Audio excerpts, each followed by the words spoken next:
So you've got a lot of YouTube subscribers, right? And your Wikipedia page says you're huge, right? But if you're famous on the internets, will it actually translate into real-life stardom? Internet celebrities braved a new frontier last weekend as Hot Rod broke ground in theaters across the country. Oh! After initially finding mainstream appeal on NBC's Saturday Night Live, the Lonely Island comedy troupe says its success is rooted in their popular digital shorts, which have been replayed tens of millions of times on YouTube. Now, the group has made the ultimate jump from the monitor to the big screen. Ancestors protect me. More online acts are looking to follow Lonely Island in their YouTube footsteps. From Brookers, who signed an exclusive deal with Carson Daly last year, to Lonely Girl 15's Jessica Rose, who was recently killed off and now looking for true Hollywood stardom. So is the next generation of movie stars on the internet right now? Or are today's web celebs trapped online forever? Sweet. Oh my God, shut up. Strap on your helmets, it's The Loop.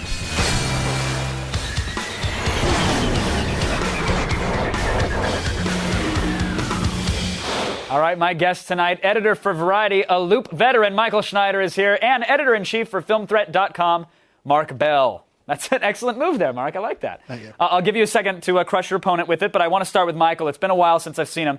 So, Michael, let's start with Hot Rod. I mean, it didn't do too well over the weekend, opened in 9th place with $5 million. I mean, does that mean it's a failure for the Lonely Island troupe, or was it just that tough of a weekend?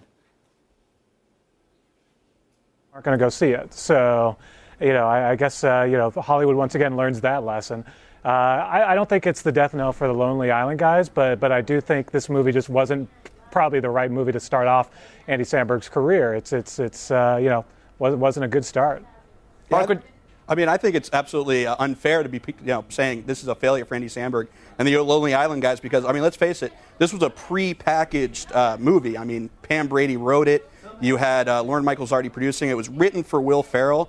The Lonely Island guys, if anything, they were like, their name was supposed to make people go see it, not necessarily the quality of the movie. And also, box office does not equate to a quality film. Well, by the way, Will Ferrell would have added about 50 to that number, 50 million. So, I think to open a movie with someone who's still kind of untested, even though they're internet stars, that doesn't equal mass appeal, as we found out this weekend.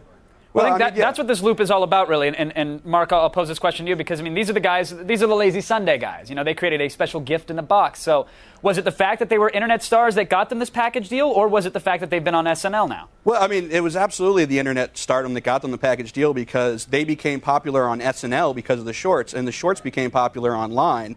And then that kind of added some popularity to SNL. And if you're Lorne Michaels and you've got a crappy show like that, you're going to go to the guys that everybody's talking about, whether it's the internet or anywhere else. These guys are the premier reason people tune into SNL at all. So, yeah, it was completely the popularity of the shorts online. And Kevin, that's Richard in a box to you, by the way. Yes, thank you. Thank you for censoring that so eloquently. No problem. But, Michael, you said that Will Ferrell would have added a 50 to that box office draw. Yeah. What's wrong with the internet? These guys have 50 million views on YouTube. Surely they could bring a couple people to the theaters, no? Well, first off, you're watching these things for 3 minutes. It's a lot easier to get people to goof off at work and actually watch these things. It doesn't mean that they're fans, that they're actually going to plop down $11 to see you at the movie theater unless there's something more to it.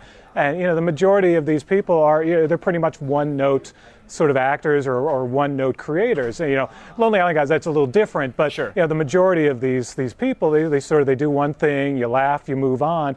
You're not going to keep following their careers. Well, let's talk about some of those people, because a year ago the internet was abuzz with Lonely Girl 15, and now after 260 webisodes, she's dead, and now the actress Jessica Rose. Mark, do you expect her to be headed anywhere? Is she, she's heading back to Starbucks, and she's going to be serving us coffee in about 5 minutes.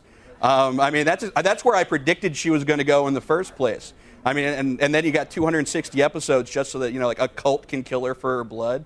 I'm like, okay, that's a genius move, whatever. But yeah, her career's done. But do you think that with the cult, they also killed her career as well? Oh, her career was killed the minute they found out she wasn't 15.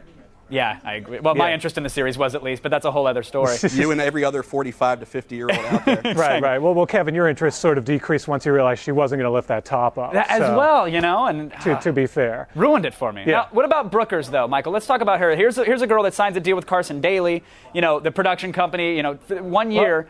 she was supposed to have a development deal, but nothing's come of it. So was that just a press release? I never got the Brookers thing in the first place. Those shorts just, maybe I'm too old now for the demo, but I just never found them funny or interesting, and I didn't get it to begin with. It was almost like Carson Daly was surfing the net one day, and that was the first YouTube video he saw, and said, "Hey, let's sign her." But obviously it didn't amount to anything. Was it? But was it that level of ignorance about the internet and the way it works, or was it just Hollywood saying we need a press release that says we're opening up to this audience? It's a little bit of both. I mean, last year, right when the YouTube phenomenon was breaking, everyone suddenly needed their YouTube star, or everyone wanted to be the first to sign a YouTube star. But that doesn't equal actually coming up with something that would withstand a 30-minute show or even more, or a feature. Exactly, and I think Carson Daly got exactly what he wanted out of Brookers. I mean, they did enough web-type aspect, shows online that they got. I mean, the development deal was for TV, web, and mobile.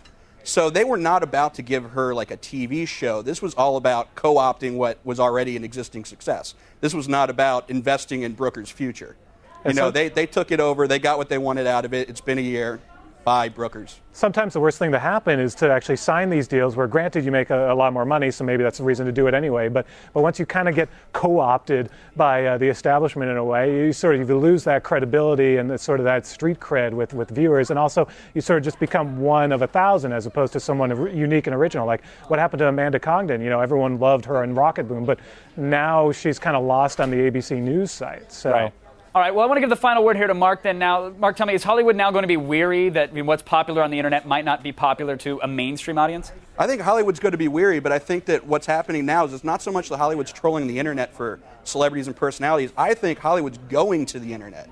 Because we've got Super Deluxe, we've got Funny or Die, Will Ferrell saying they just had My Damn Channel just came up. Right, so bring the established big screen celebrities, put them on a CRT monitor, and call it a day. They want the freedom that the internet has so that they can say goodbye to that. Michael, Hollywood. very quick, you agree? There's also this site called KevinPereira.com, which I think they're really looking at right now. Fantastic law. I also recommend myspace.com/KevinPereira, by the way. Get in touch with them. Nice. That kid is blowing up. I want to thank my guests, Michael and Mark, for keeping us in the loop. Appreciate it, guys.